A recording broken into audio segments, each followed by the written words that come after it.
We're going to have another crack at this. So last time I tried to do this sort of state stream, a couple of things went wrong, and that's because there was a fundamental understanding I didn't have about how Pina worked.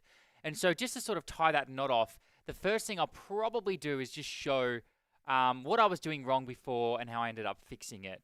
And this is probably going to hit a problem that a lot of you will probably face when you're managing state. So let's CD into the to-do, the getting started to-do app. Oh, what did I call it? Quasar dash to-do, I think it was. There we go. So let's go ahead and open that up. And then we'll run Quasar dev to get the dev server running. And I'll just quickly run over what the problem was. So everything in the state was totally fine. I wasn't actually doing any problems there. The problem that I had was when you go into to-do lists, yeah, basically I was going to do store. Whoop, it's my server running. Just get this organized a little bit nicer for all of you.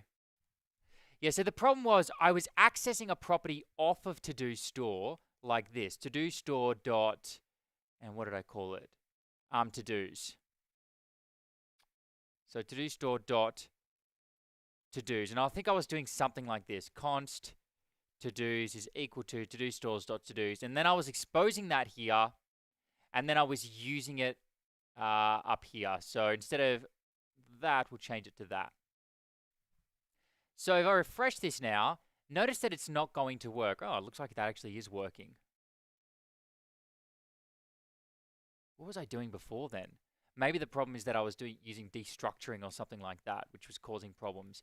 Yeah, I think what I was actually doing might have been something like this. To-dos is equal to-do store. Yeah, I think I did it that way. So if we refresh the page, let's see if that works. That's still working. Weird. All right, I'll be honest with you. I can't really figure it out then. Why it wasn't working last time. Unless someone liked the wrong component or something. But anyway, it looks like in the docs, what's recommended is that you basically directly use the store. So something like this. To-do store. Or maybe I just structured it directly there. I can't actually remember what I was doing before now. So, but yeah, well, basically, I think the way you're supposed to do it is you expose to-do store like that, and then you directly say to-do store dot to-dos. So you take it directly off of this component. And there we go. Now when I refresh the page, it goes ahead and actually pulls through those to-dos, which is kind of cool. So let's play around with this concept a little bit more, and then we'll move on. So if I go to Pina, oh, that's the boot file, so that's where we actually register it. But yeah, I'll show you what I was doing last time. So basically, I installed Pina, and I installed Pina Next. The reason we're using Pina Next is because you need to use Pina Next for Quasar version 3. So for Vue 3, Quasar version 2. Yeah, so using Pina Next, this is how we actually go ahead and use it. Really basic stuff there. And then we created a stores directory here. All right, notice this is not for Vuex. This is for Pina. I created this stores directory, and then I whacked to-dos in there. And so inside of to-dos, we've got our state, which we can set here. That's just like a data property on a component. The ID is necessary. That's actually used in the dev tools, and that's how it's this module is identified in the background. Quote-unquote module. I don't know if we're actually calling them that anymore. So we've got an ID, our state, which is just like our data, getters, which are very basic. It's just a function that's going to return any state. Just once again, it's just like a computed property with a normal Vue 3 component. And then actions. So we don't have mutations. We just have actions in this scenario. Hello, great. First time catching the live stream. That's awesome. Good to hear. SA, I don't know what your name is, so I'm just going to call you SA or maybe SAR for short. Yeah, okay, so then we've got, and the way I think I'm going to organize it is I'm still going to organize them as actions and mutations in that I'm going to have some methods that where their sole purpose is to mutate the store. Maybe I should stop using that terminology to change data in the store. Right, I'll get rid of that now. So once again, add to do, it's just directly changing data within the store. And then you've got asynchronous actions, which are going to sort of go off and do their own thing. So there we go. It looks like that's working with Pina. There's obviously a couple of problems where, like, when I save it, this fetch gets called again in some scenarios. So if I do like a console.log here and save it, that's coming up again because the fetch is happening on the component. So actually, maybe we can see if we can come in here. So we're saying add to do, replace data.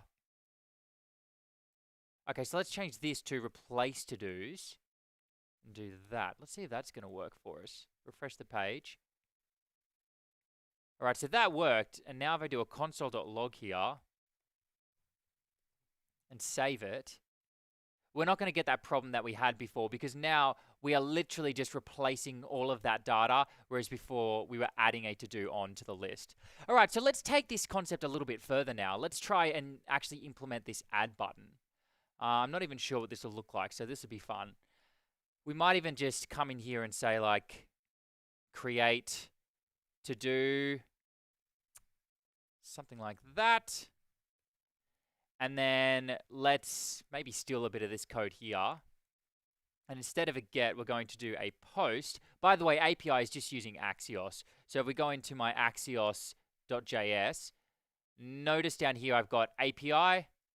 And that's basically setting the base URL to my API here. By the way, this is freely available. You can access this API. So if you're ever following along with these videos and you see me using the todo-api.quasarcast.com, that'll work on anybody's computer. You just need to make sure you've got axios.defaults.withCredentials set to true. So, okay, so that's how we use the API. We're going to /todos.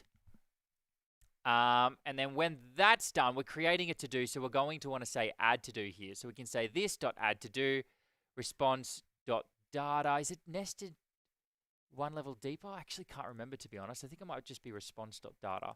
Anyway, we'll see if that works. So that's going to send a request to create our to-do. And that's literally it, I'm pretty sure. So how about we come now to our create to-do button. And then we've got on OK, this dot create to do, and that's got the data there. How about we console.log the data to see what we end up with. So basically this component here I'm on right now is this one here. Let's just type something in and see what happens. Cool, so that literally just gives me the text of what I sent through. So I can get rid of this notify now, and we can actually try and do it properly by saying, well, we're going to have to use the composition API to begin with. At the moment, I'm not using it here. So let's say setup.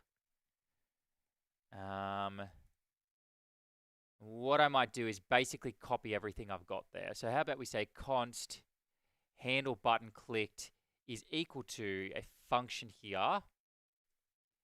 And then we can just take in all of that. I don't know how to use, I don't think dialogue is going to work in that way though.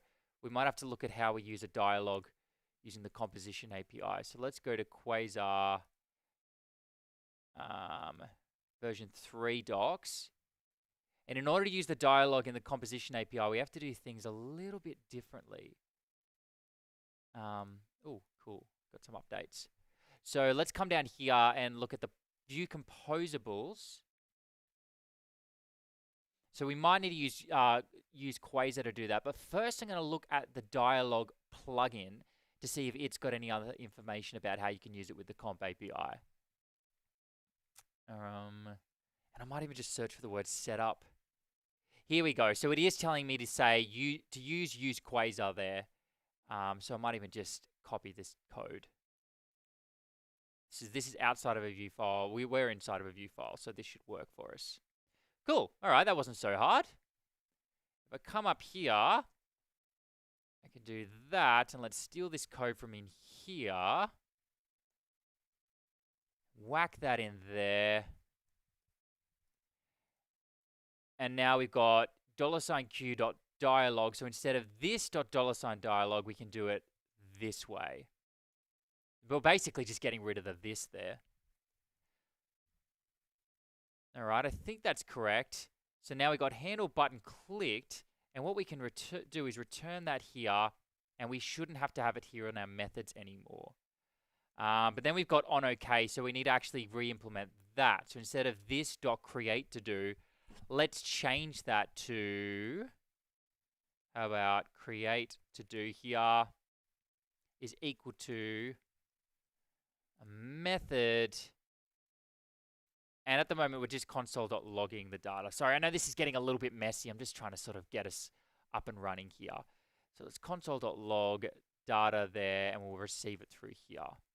I'll run you through exactly what I've done here in a second.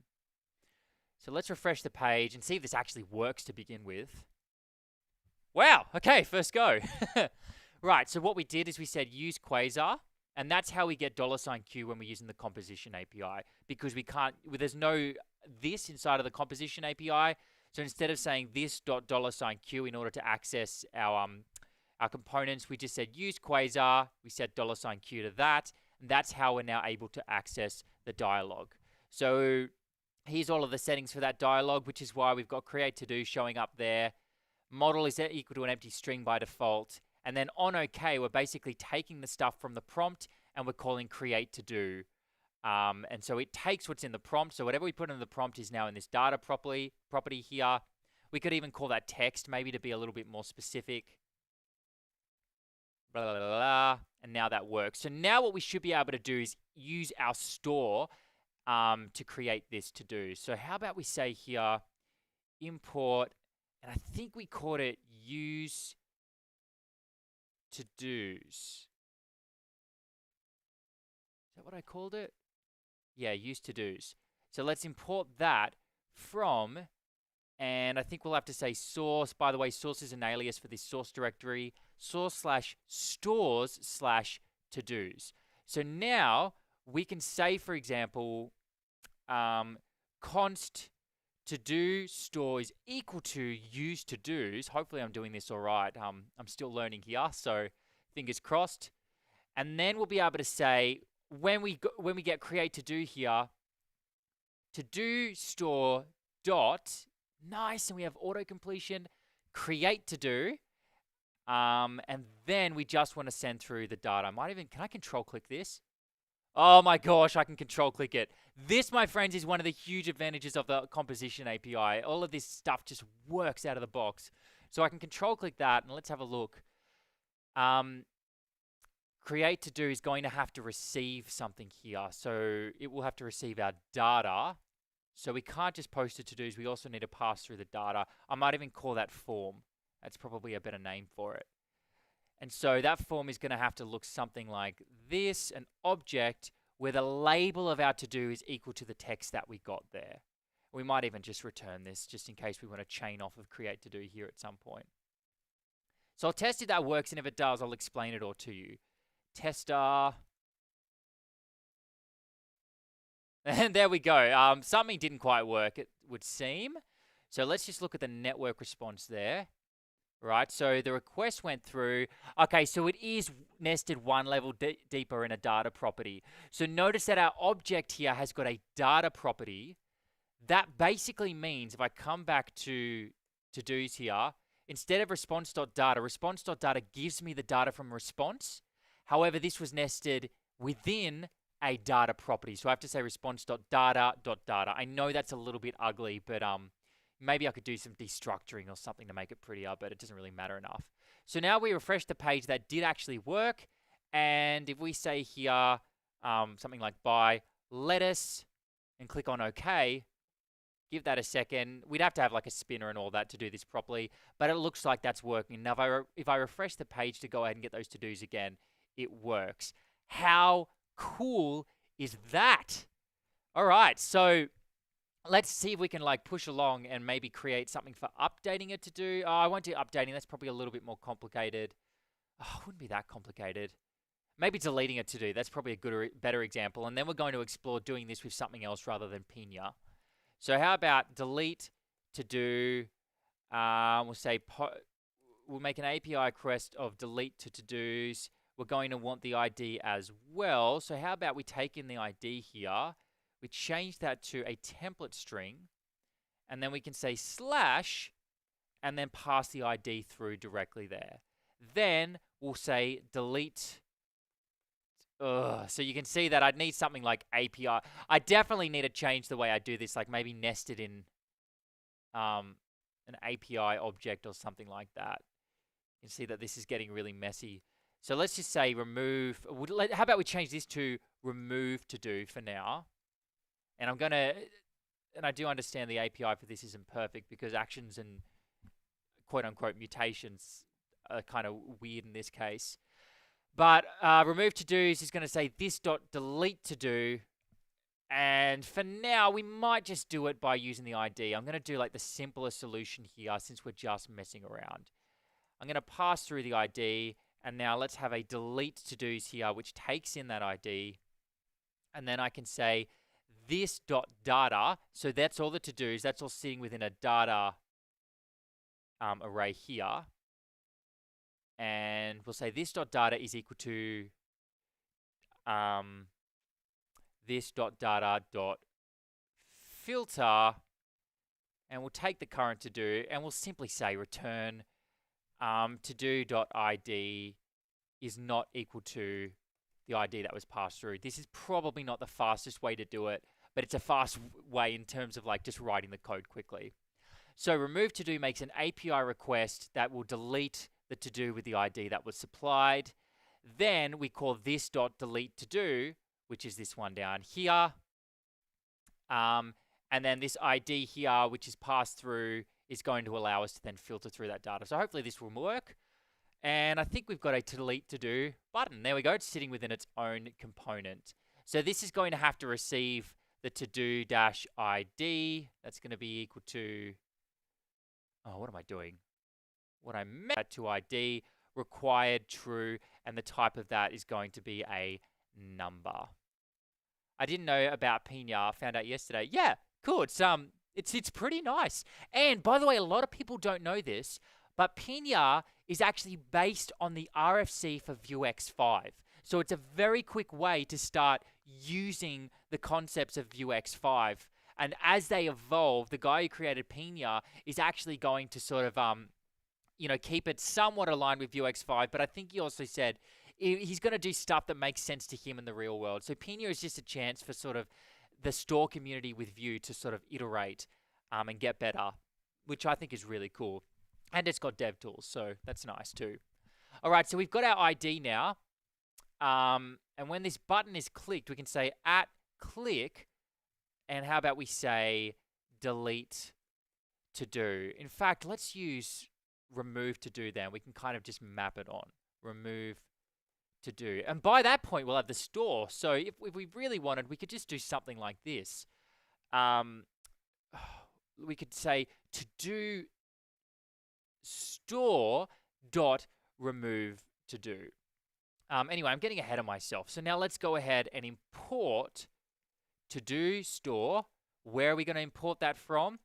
Source, which takes us to this directory here because it's an alias /stores/to-dos. So now we've got this store here. Let's go ahead and use it. And in order to use a store, we can say, oh, by the way, it's not to-do store, it's use to-dos. Yeah. So then we can say here const to-dos store is equal to use to-dos. Okay, I'm starting to get the hang of this. And now we can simply return here, we'll say the to-do store directly. Very nice. Hello, Daston. Thanks for joining. So now we can say to-do store dot remove to-do, but we're also going to need the ID, which we've passed through to the prop there. Now, we should get an error in our console here saying that the ID has not been supplied. So let's refresh this page and see if we do get that error. Yeah, required prop ID field. That's good. That's what we want. So if we go to our to-dos list, here's our delete button. It simply hasn't got the ID yet. So now we can say the ID for that to-do is going to be the current to-do.id. Let's save that and see if it gets rid of that warning for us. Nice. Looks like it does.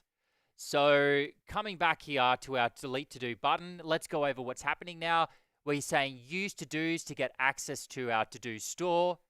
And then down here, we're actually using that. So use to-dos, we're calling that function and assigning the result to to-dos store. So now basically we've got this to-do store, which is, and we have access to it. Now we should be able to say to-do store.remove to-do, because if we come back in here, remove to-do makes an API request to remove the to-do. Then it calls delete to-do, which calls this method, which actually deletes it inside of the store. All right, so coming back here, that should then go ahead and make the request and remove the to-do. And we don't have any spinners. We're not bothering with that for now, because for now we're just focusing on messing around with different store opportunities here. So let's refresh that page, check that everything is still working. We get all of that. Click on this delete button. Let's see if it works. And there we go. It works. Refresh the page just to check that it did actually delete it on the back end, and it did. How cool is that? So now I can have stuff like here, like lettuce. By the way, the reason this is a little bit slow is because my the server is actually sitting in Paris and I'm in Australia. Long story why that's the case. Actually, it's not a long story. The reason is I have a much wider audience in Europe, and so I put my server in Paris even though I'm in Australia. Yeah, cool. That's all working. I don't think there's anything else I want to do with that for now. I mean, I could add updates in and all that kind of stuff, but it's not really necessary. The next thing I want to do is actually explore another way of handling to-dos. So let's open up handling the store. So I've opened up Sublime now. Oh, what's this all about? I don't even know. Don't think that's relevant. Oh man, I thought I kept all of this in a file. Oh, I did. Here we go. Okay, so we've looked at, hey, what are the best tools to pick to make a video course selling website? I am extremely biased there because I'm about to do this and I'm going to use the technologies that I like. The answer is it depends. If you have money and you just want something up and running fast, I would use something like ClickFunnels. It costs $97 US, but it is fantastic. It is so ridiculously simple to use. And as you start getting more of an audience, you can start doing split tests ridiculously easy. So if you got the money for it, I'd use something like ClickFunnels. Next thing I would say is use something like maybe Teachable. It's another way to get up and running. If you're someone like me and you actually want to use technologies yourself, I'm going to be using Quasar in order to create my courses. So I'll use Quasar on the front end. On the back end, I'm going to use Laravel. So Laravel is for serving up all my data and all that, handling teams and all that kind of stuff. More specifically, I'll be using Laravel Fortify. So Laravel Fortify gives you like two-factor authentication, teams, and it plugs in really nicely to Laravel. What's it called? Laravel. Oh, man, I've forgotten what it's called. Give me a second here. I'm going to come up with the name of this tool. It's definitely worth knowing, especially if you're a Laravel person. Spark. There we go. Laravel Spark. So Laravel Spark allows you to very easily scaffold a backend for charging people in terms of subscriptions or even one-off payments as well. So that's what I'm going to be using. So you could kind of think of this in 3 tiers. If you want the cheapest solution, I would use something like Teachable. I don't actually know the prices, but I'm going to assume that's going to be cheaper than ClickFunnels. And it's specifically designed for creating teaching courses. Next, I would say use something like ClickFunnels because you get more control over split testing and you can build out your entire funnel for that. In fact, if you're serious about it, I would just go straight to ClickFunnels for something like this. Or maybe hook up ClickFunnels with Teachable if you want to go that far, but I don't know if it's actually worth it. Then the next thing that I would recommend is using Quasar on the front end. Obviously, this is where I get biased, and I would be using Laravel on the back end with Fortify, and then I would be using Laravel Spark in order to handle all the payment-related stuff. Yeah, if you don't want to pay for Spark, you could then use something like Laravel Cashier to get it to try and handle a lot of the payment-related stuff. So that's what I would say to that. Okay, moving on. You'll use Django. Yeah, cool. I don't know if it's called Django or Django, because then there's that movie called Django, and he says his name's Django, the D is silent, and I don't know if that maps onto Django, but anyway. All right, so we've knocked out Pina. That's exciting. Now, I'm going to explore doing this just using the composition API. And in order to do that, I might actually go ahead and revert a lot of my changes. So we go to source control. What's the best way to do this? Should I just... I might actually use our current code, but try and sort of pull out Pina. Oh, no, let's do it from scratch. That's a janky way to do it. Let's do this properly. So git status, I'm going to just copy this for now so that I don't lose that file. And I don't have the git skills to figure out how to do this the nice way. So I'm going to go git checkout dot.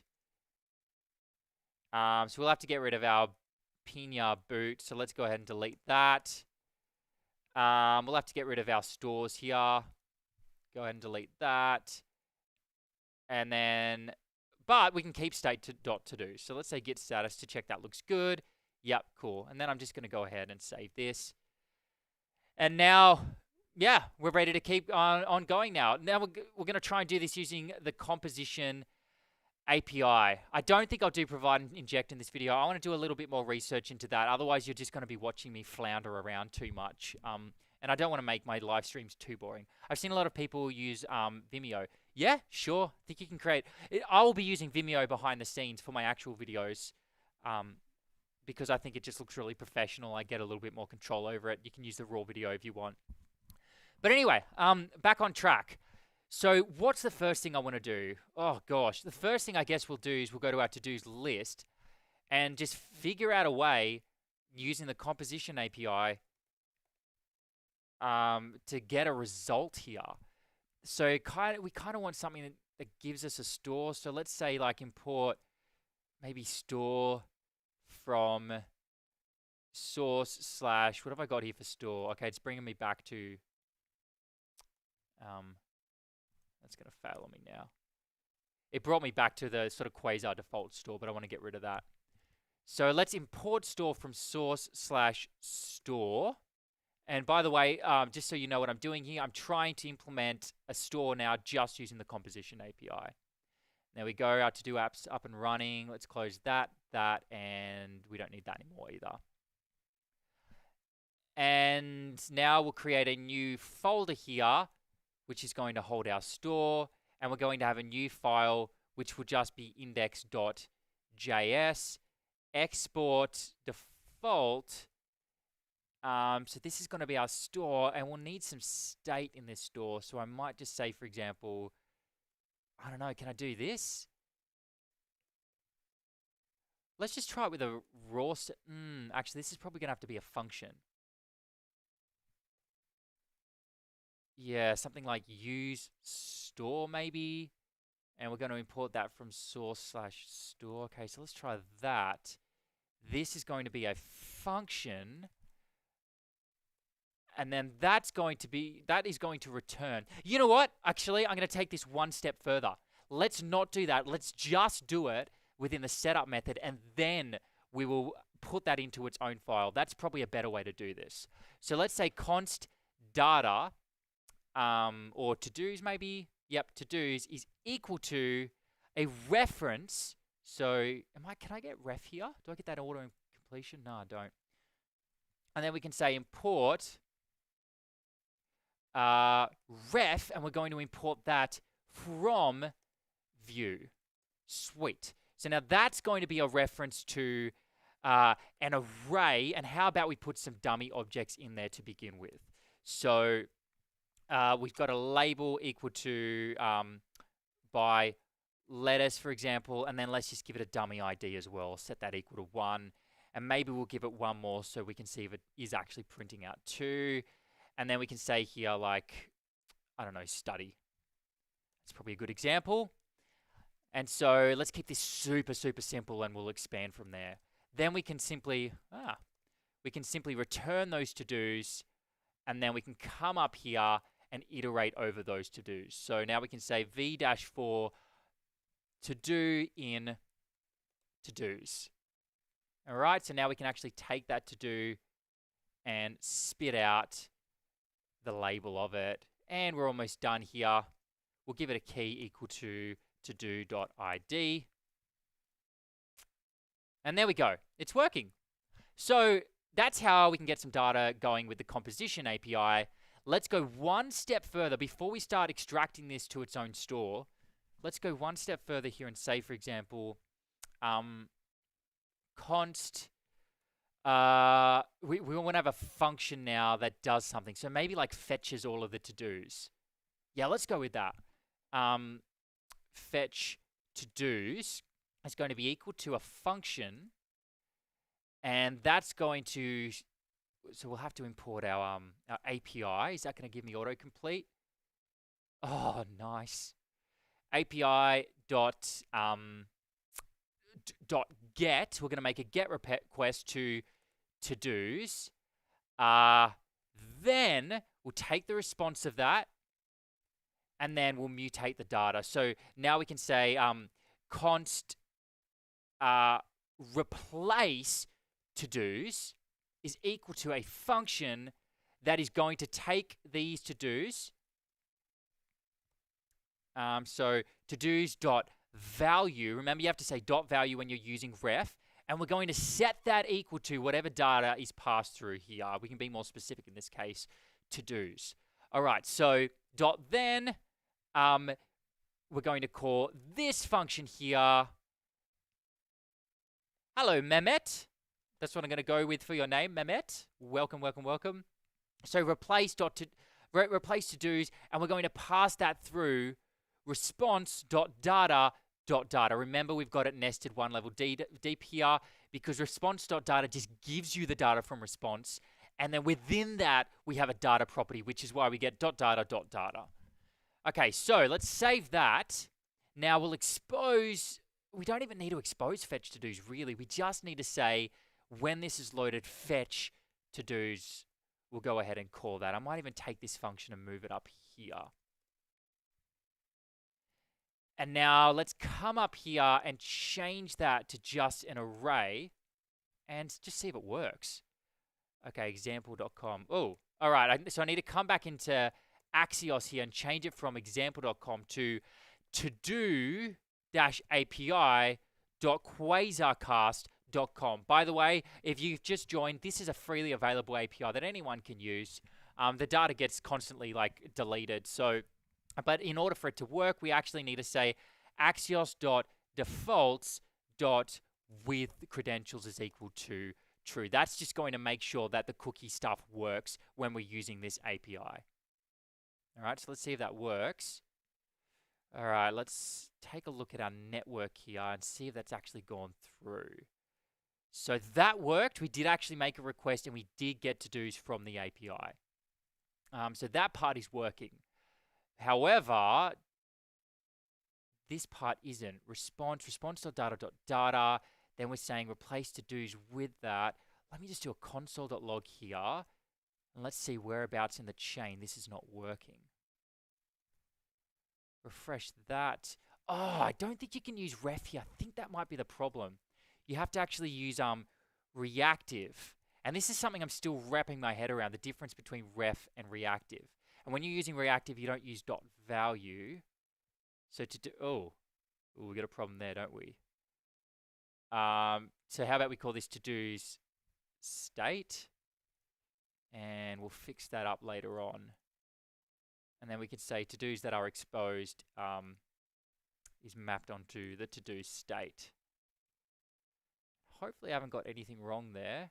All right, so we are getting the data through now.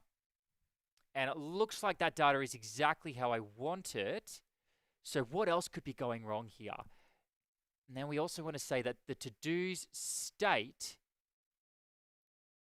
we want to say to-do state is equal to the to-dos. Got that the wrong way around. All right, so now what's wrong? Let's give it a refresh.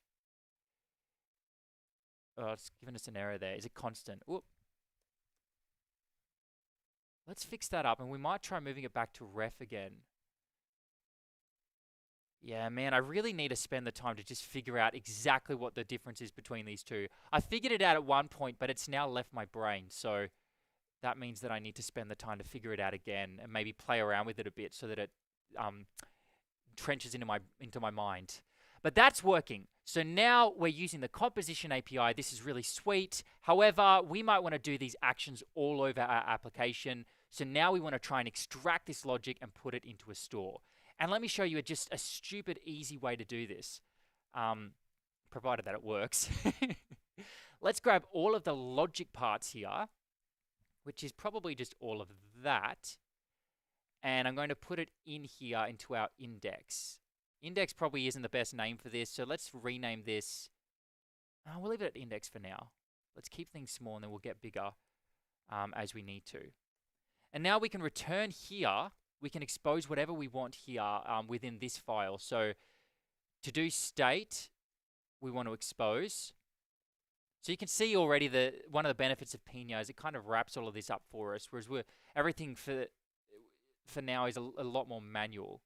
So now we need to import all the things that we need to import. So we can come back here and grab both of those. We're basically moving all of that logic to its own file so it can be used in other parts of our application. That's really what we're doing here. All right, so let's save that. And now what we should be able to do is import that. So let's say import store, or how about we call this to-dos? No, we can't call it to-do store. It's kind of global, at least for now. So import store from source, which brings us into our source directory here, because that's an alias, /store. Just /store will do, because it'll automatically pick up the index part there. And so now we should be able to say store dot fetch to-dos, and then we want to return here the store, and within our store, we've got our to-dos state. And maybe we can actually just expose that as to-dos. Okay, so what am I doing wrong here? So now store dot fetch to-dos. Oh, the store is okay, so this is returning, this is a function that returns an object. So let's change this to use store. And then we'll come in here and we'll say const store is equal to use store. Now I can copy that. Actually, I think that's it. Let's try refreshing the page and see if that works now. What have I done wrong here? To-dos was accessed during a it's not defined in the instance. So instead of to-dos, we want to say store.todos. All right, looks like we're getting somewhere. Let's just do a console.log of the store because I'm starting to enter spaghetti in my mind. I haven't broken up the steps enough, so my brain's turning to spaghetti here. Okay, so store.todos. Store.todos should give us a reference to our to-dos there. Okay, it should be dot value though, shouldn't it?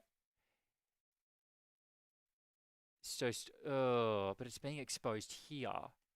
So that means I need to say store.todos dot value. There we go. Now it's working. Cool. This feels weird though. I feel like I'm doing some things wrong here. So let's sort of break this down. Just gonna take my jacket off. It's getting a little bit hot here. And see how I can clean this up. I sent some, actually I might even open Discord because I sent some code on Discord for how I want to actually write this. So I'm just going to steal some of those ideas because I think I've forgotten them now.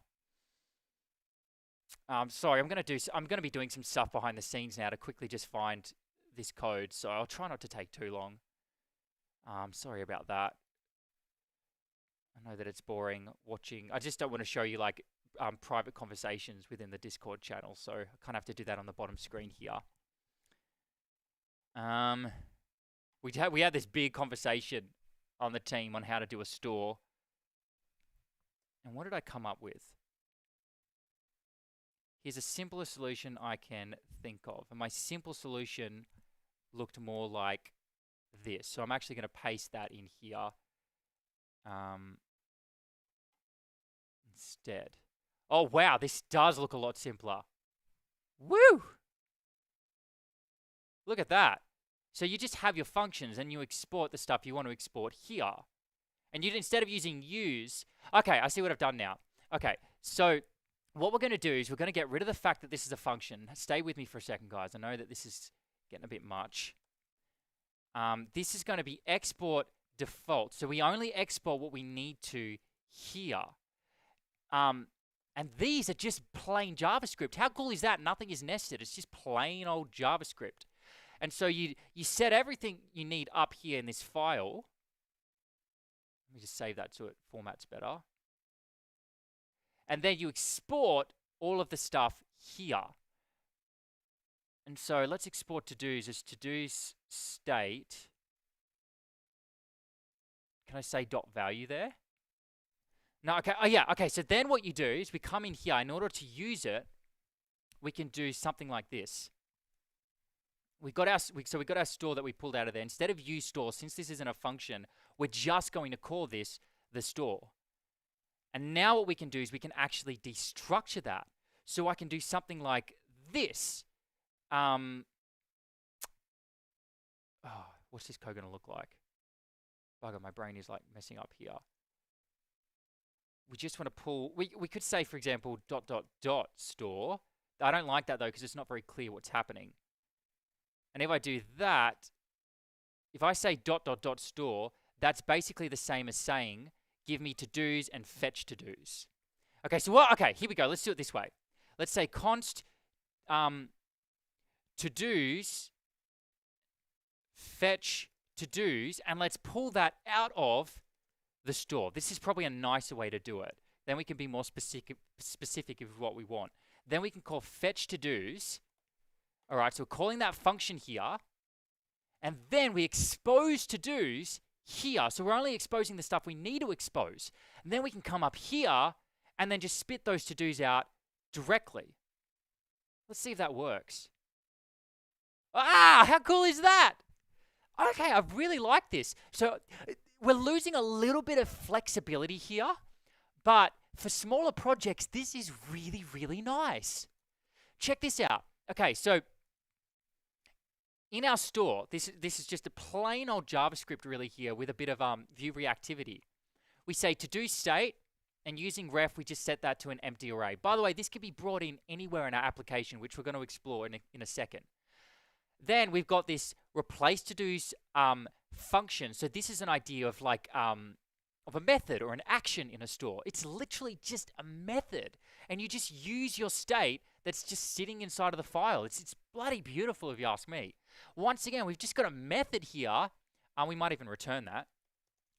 And you can just like pull in stuff from anywhere within your application. So we're just pulling in API so that I can call my API. This is just Axios behind the scenes here. And I can just say, you know, it sets the base URL for me. API, get my to-dos, take that response. And then we're calling this replace to-dos. I guess you could call this a mutation. So this is like our action, and this is like a mutation. But we've just basically simplified the crap out of it here. And then we only expose the stuff we want to expose. So if you wanted, you could also expose here replace to-dos, right? And that's still going to work. And within our to-do list now, we can jump into that store and we just pull out what we need. So we don't need to use replace to-dos in this file, so we just don't yank it out. And it means that we can keep this file like really, really nice and clean. So, you know what, we could even turn this into a one-liner, to be honest. How unbelievably cool is that? I think this is a really nice way to handle state using the composition API. I mean, that's nuts to me how crazy simple that is.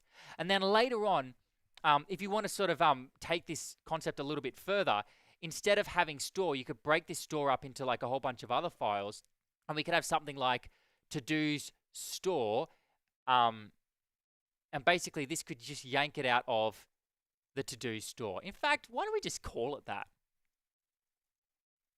To-do store from to-do store. And I do want to caveat this with, this is for smaller applications. You will run into problems, especially with things like SSR, where using something like Pina is going to be a little bit more helpful. But this is just really basic, normal composition API stuff. With the composition API, I really don't see any reason to use state management frameworks anymore. I actually disagree. I shouldn't say that. Here's what I think. For smaller applications, you don't need to use any state management. Usually, you can just do everything using the setup method. And if you feel like the setup method's getting too big, you extract it, kind of exactly like what we've done here. And so there's no need for state management in that scenario. However, later on down the line, as your application grows, you actually do get a lot of benefits using something like Pina. It makes it easier to manage your state throughout your application. But honestly, Pina is basically this pattern that I've used here, but a little bit, it's just made it a little bit more bulletproof and a little bit easier to use. So Pina is still a very small library, and Vuex 5 is going to be the same thing. Vuex 5 isn't like normal Vuex. It's really basic composition API stuff that just does a little bit extra for you, at least with the current RFC. And so it's important, I think, for people to realize going forward that a state management framework, what a state management framework is in the Vue world, what it actually does is going to be far, far simpler. It's not like Vuex, which is at the moment, which has actions getters, mutators. You have to use actions for async and all that crazy stuff. It's not going to be like that. And so it will actually make sense to use these frameworks because it'll be easy to sort of sprinkle them all over your application. At least that's how I see it as it is at the moment. So, and the big advantage is that you can then use Vue dev tools. And I think that is a massive advantage. For larger applications, I lean on that all the time. The other huge advantage is when you use these tools, you start having a way of doing things. And when you have a way of doing things, that actually tends to scale a little bit better with larger teams, I've found. It means that there's less of a communication barrier. Whereas when you do things your own way, you have to decide as a team, how are we going to manage stores? How are we going to make sure we can move stores around the place? The other thing is if you use state management libraries, they are going to handle some of the complexities like SSR for you. And so in that sense, I do think that it can make sense to use state management libraries, but there's a huge footnote here. It shouldn't even be a footnote. It should be the title or something. State management libraries are changing in the Vue world, which is really exciting. They're not doing as much work for you anymore. They're just sugar. They're making it easier for you to do your jobs, to do your state management work with the composition API. So that's kind of how I see it. The other thing they do is they make it a little bit easier to integrate these ideas with the options API for those that want to use the options API and the composition API as well. It just adds a little bit of extra functionality. But the other thing to keep in mind here, and sorry, I don't want to sort of explain this to death, but things like tree shaking are now a lot easier to do with these state libraries. So Pina and Vuex 5, they're going to be a lot easier to tree shake, and that's super important because it means that you don't have to do crazy stuff. You don't have to understand some weird things behind the scenes with, Vuex and how it tree shakes or does code splitting and that kind of crap. It just works because it's plain old JavaScript. Vuex 5 will register stores as you need them, right? When you say use, so when you say my store, or when you say use my store, that's when it gets registered within the store. And that's an important thing to note because the fact that you don't have to say what all of your stores are up front means it's so much easier to handle code splitting and stuff like that. Because if you have a store in your application that you don't need, that you're not using anywhere, it's not going to call that JavaScript. And therefore, it doesn't get included in your bundle size, which makes it extremely shareable as well, because then you can have that store in different applications if you want. So anyway, I'm super excited about this. I think these concepts are going to scale really, really well, especially for the kind of work that I'm doing. We need these concepts to scale, and we need this kind of easy decoupling. Okay, anyway, that's enough talk from me for now. Let's push ahead and see if we can implement the other functionality. So we can fetch our to-dos now. Let's add some more functionality here. And by the way, one of the problems with what I'm doing here is that this state is very global. When you use another way of doing it, is setting it up so that you can create another version of the state. But that's kind of beyond the scope of what I'm going to be talking about today. But there's ways that you can handle this so you end up, for example, with multiple versions of to-do lists that you can recreate all over your app. Well, maybe there is a point. Thanks for explaining. Yeah, that's okay. I actually did a podcast yesterday morning at 3:45 a.m., which was bloody early in the morning for me, about state management. So it's really cool because I got a little bit better versed on this because there's so many things that are changing in the world of state management. Cool. Hello, Sacramentics. Welcome aboard. I definitely recognize that name. I've seen you around. Okay, so let's go ahead here. I'm sorry, guys. I know I tend to get a bit off the rails, but I think these are really important tangents. We've got fetch to-dos. Let's create, for example, a create to-do. That's kind of the next logical thing. So create to-do, and let's make this a post request to to-dos. We're going to then have to have some data here. So let's have a form there. I like to call it a form when I'm creating. And then we got our response, and let's change that from replace to-dos to add to-do, and that's going to be response.data.data. It pretty much is as simple as that. Nice. And now we can come in here and we can say const add to-do. And if you wanted, you could even have actions in their own file. We might even extract to that later on. Once again, another great thing about the composition API, it's easy to put all of this, sort of this stuff into its own files. So now we can have add to do. I'm just going to copy what we've got here. Oh, whoops, I copied the wrong thing. Oh, I don't need to copy it anyway. It doesn't matter. And let's have a to do in here. And basically, we're going to say to do's state dot push. I don't like the way I've named things here, but it really doesn't matter for now. I'm also looking to remove UX and replace the composition API.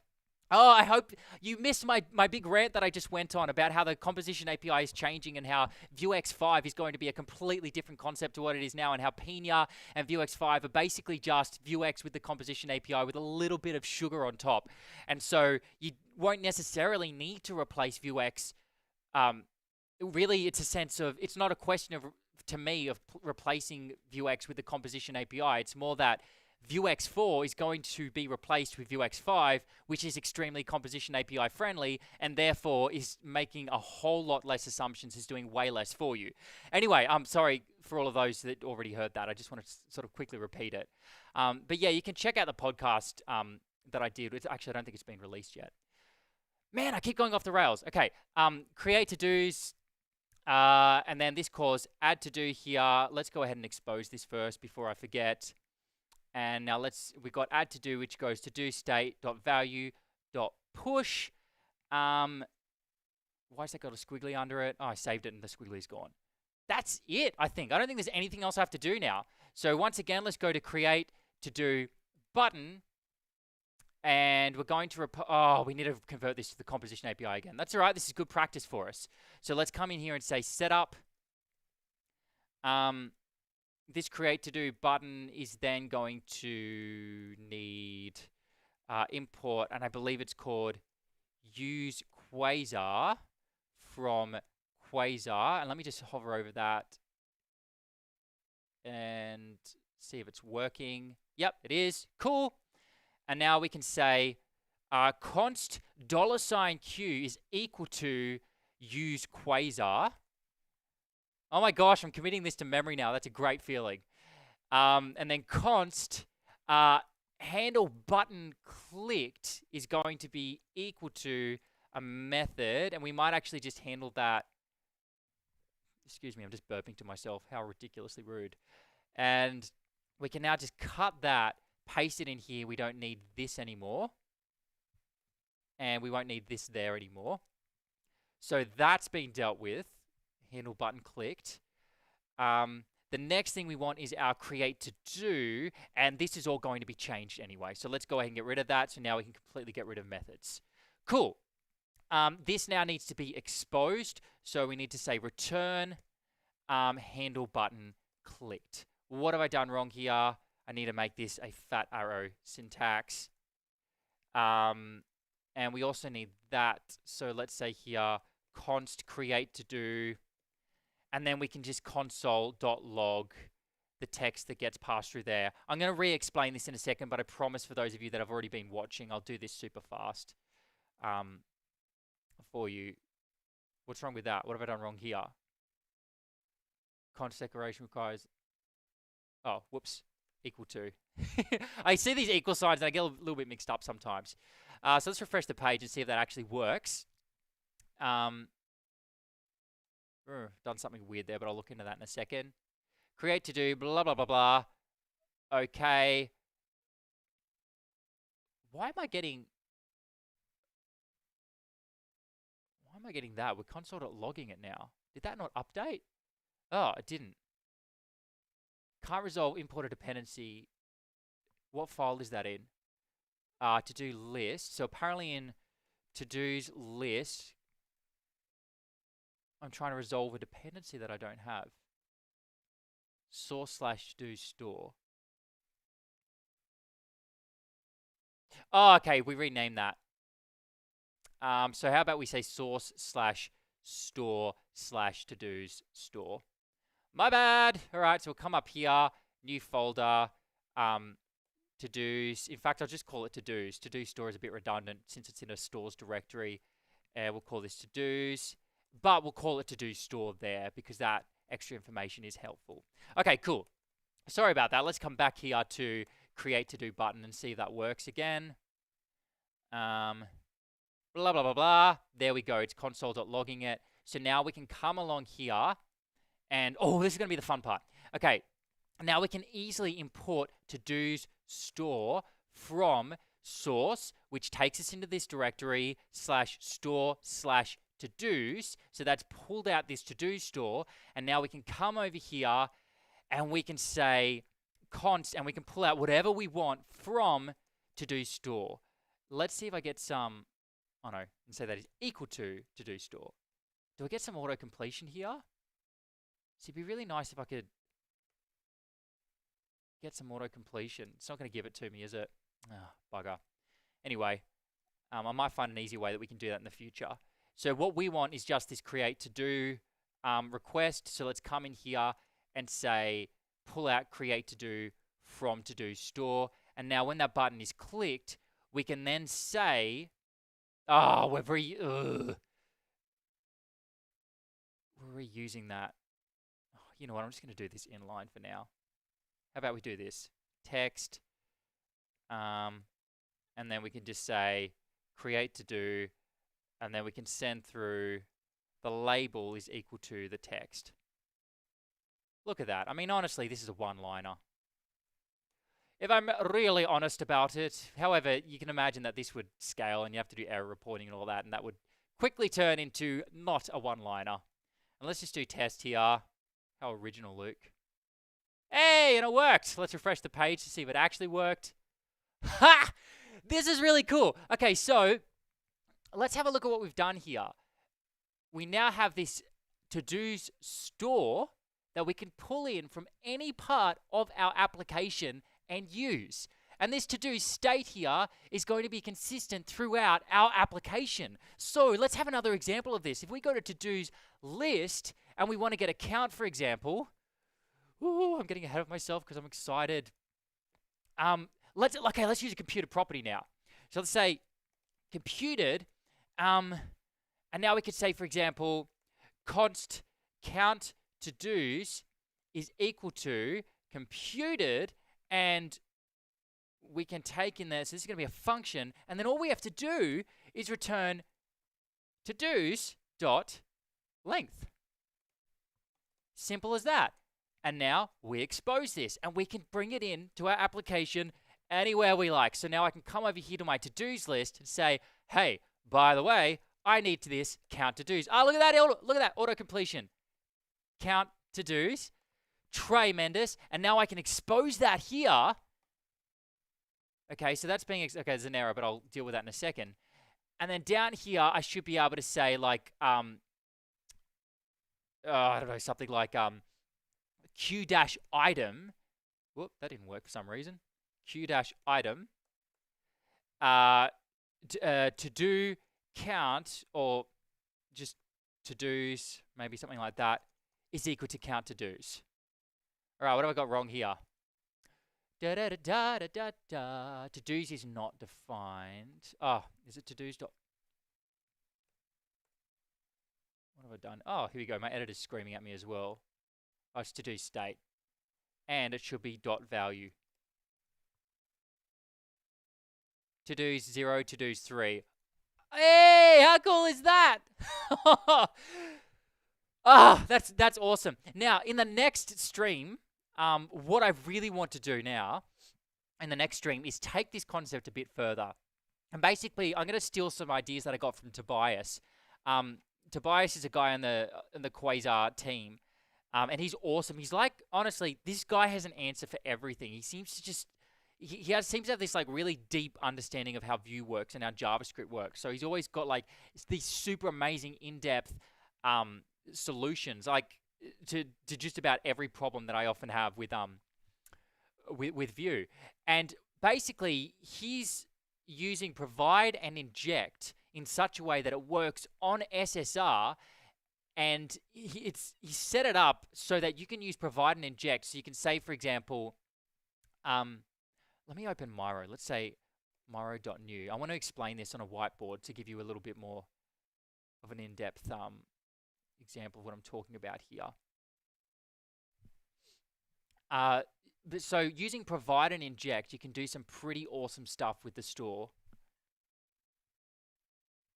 Give this a moment to load. So imagine this, right? You've got your app, and maybe for some reason you've got two to-do lists, and you don't want them to have any knowledge of each other. So maybe you've got projects, for example. So you've got project A, and then you've also got project B. All right? Now, in project B, you've got another component that might be, for example, your to-do lists, and then nested within your to-do lists, you might have your to-dos, something like that, right? And then you might have like two sets of to-dos. And then with project A, you've got a similar setup. I'm going to just do a few arrows here to kind of demonstrate this a little bit better, show that this is all connected. And then I'm just going to like copy that, and then imagine maybe this one has only got like one like to-do list. All right, so imagine this structure. What you can start doing when you use provide and inject is you can say, okay, here's my application.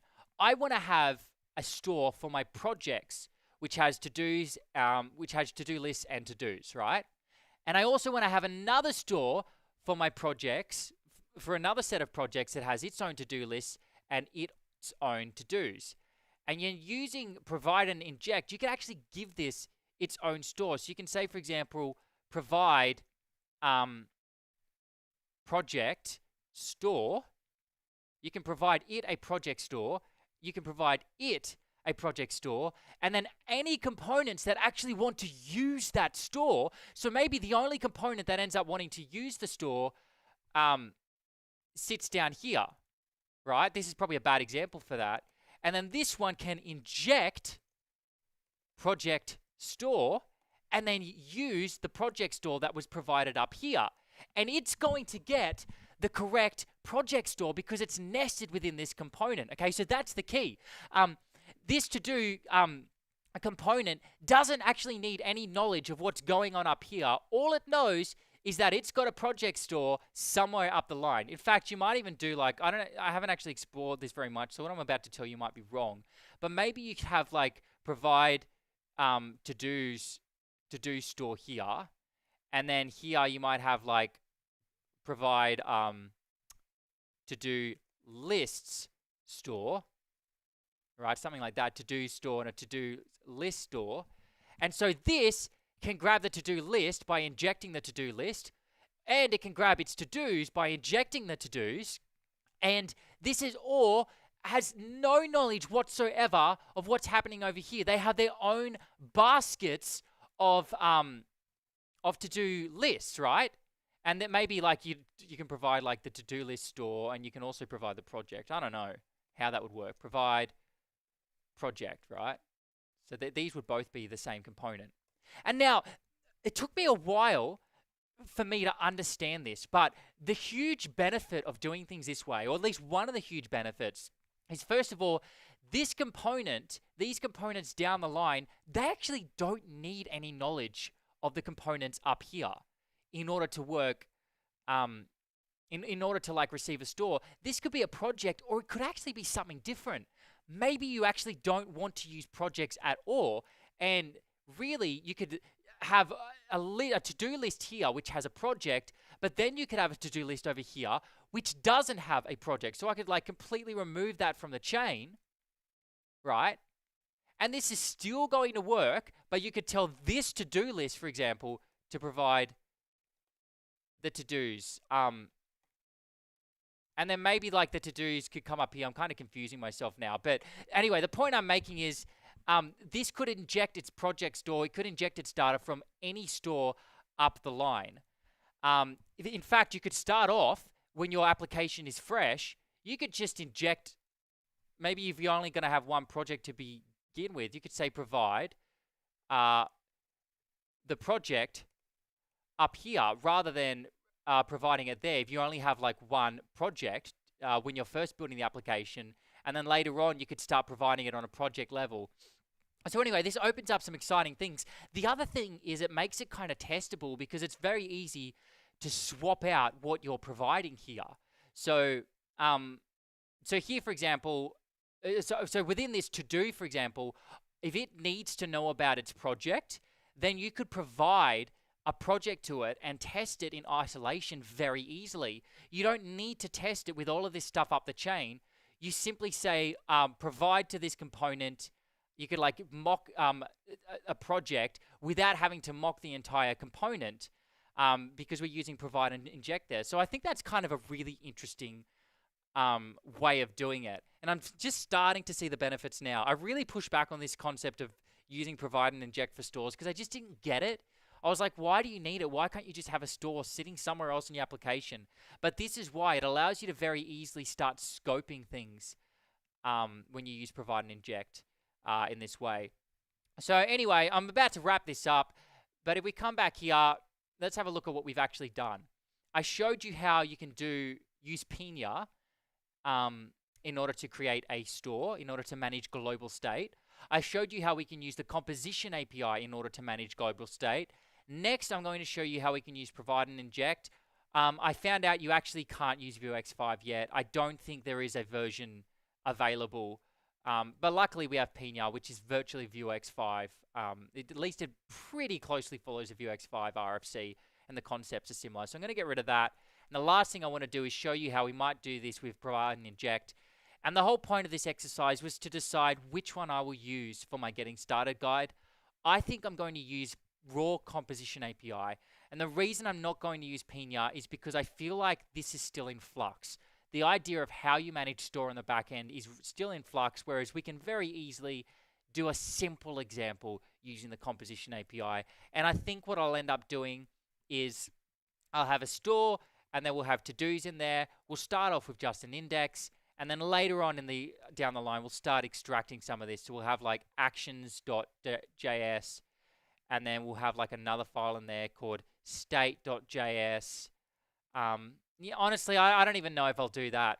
Like this project's going to be small enough in that we can probably just whack it all into index. And then later on in the getting started guide, if I want to expand on the stuff that we got started on, then we might sort of, we might implement these ideas. So in that case, it might actually be best for me to do this. Okay, let's say okay to that and see if it can automatically make those changes. So when I'm doing the project, I might keep it super simple and just have a store that's got, for example, to-dos. Yes, I don't know if that's going to work, but is that going to work? Well, it hasn't blown up. Did that actually work? Let's see if it did. It's pretty amazing if it refactored it for me. Holy crap, it did the whole refactor for me. Once again, massive pro of having using the composition API. Yeah, and so what I think I'll do is I'll have a stores directory, and then we'll have our to-dos. When I introduce to-do list, we'll then just have our to-do underscore list.js. And then if we ever go further scoped out, I don't know if we will, to be honest, but later on in the series, if we start implementing projects, we could then have, for example, projects.js. And then by the time we reach that point, I'll probably start introducing the idea of having different folders for stores. So There you go. Thank you so much for following along, guys. Let me just wrap up some of the stuff that I learned here today. First of all, if you want to use a store when you're using Vue, I would go ahead and use Pina. It's pretty close to the composition API. Sorry, it's pretty close to using the raw composition API. And so I would just go ahead and use Pina, and hopefully the Vuex 5 RFC isn't going to change much. And if it doesn't change much, then migrating from Pina to Vuex 5 won't be a big deal. And honestly, since it's the comp API, ripping out Pina from your application is actually not going to be that difficult if you do decide you don't want to rely on it anymore. All it is just giving you a bit of sugar on top. It won't be that difficult to rip it out and basically even replicate the entire Pina API using the composition API if you'd like to. So that's the first thing I'd like to say. Go ahead and use Pina. I don't really see much of a reason not to. It's not that much overhead, and it really is a joy to use and gives you some niceties that I think are totally worth it. The second thing I'd say is you really can quite easily create your own state, and you can handle some pretty complex state using the composition API.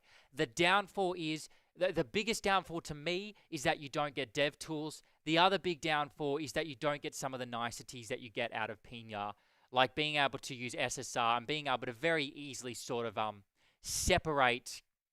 When I say you can't use SSR, you can use SSR if you do it yourself, but it's a little bit more difficult.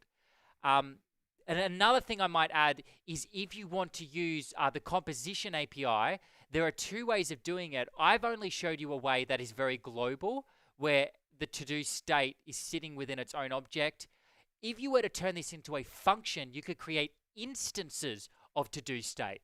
And if you create instances of to-do state, you can start having to-do state that doesn't know about each other. So you could have like 3 versions of your to-do state that have no knowledge of each other, which is kind of cool. What else? So the other thing to know is the other takeaway that I had. What was the other takeaway? I can't even remember it. But one of the big lessons that I learned was you need to be careful with the difference between ref and reactive. And I want to take the time to understand them a little bit more thoroughly. When you're using ref, you have to say, for example, to do state dot value. That's something that a lot of you will already know. In order to access that value, you have to do it this way. That's what gives us the reactivity. And my understanding of reactive is that reactive, when you use reactive as opposed to ref, you basically saying this entire object is reactive. So if I change this entire object, it's going to be reactive. However, if I were to take something reactive, so I were to say, for example, reactive here, and then I said const, I really should test this, but I'll do it later on to do a proper video on it. But I think this means if I say like const